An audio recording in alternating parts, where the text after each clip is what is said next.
नमस्कार, माझ्या यूट्यूब चॅनलमध्ये तुमचं मनापासून स्वागत आहे. 26 जानेवारीच्या तुम्हाला सगळ्यांना खूप खूप शुभेच्छा. आणि आज आहे 26 जानेवारी. आपण भारताचा 77वा प्रजासत्ताक दिन साजरा करत आहोत. आणि याच दिवशी 1950 रोजी संविधान लागू झाले होते. भारताला स्वतःचे संविधान मिळाले. देशात लोकशाही शासन व्यवस्था सुरू झाली आणि भारत सार्वभौम, समाजवादी, धर्मनिरपेक्ष आणि लोकशाही प्रजासत्ताक बनला.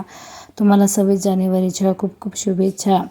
दे सलामी या तिरंगाला, ज्यामुळे तुझी शान आहे. हा तिरंगा नेहमी राहू दे उंच उंच, हा तिरंगा नेहमी राहू दे उंच उंच, जोपर्यंत तुझा प्राण आहे, जोपर्यंत तुझा प्राण आहे. आणि मला अभिमान आहे मी भारतीय असल्याचा. आणि आपल्या देशासाठी झटणाऱ्या शूरवीरांना माझा कोटी कोटी प्रणाम, माझा कोटी कोटी प्रणाम. तर 26 जानेवारीच्या सगळ्या यूट्यूबवरच्या माझ्या भाऊ आणि ताईंना खूप खूप शुभेच्छा माझ्याकडून. धन्यवाद. लाईक सबस्क्राईब करा.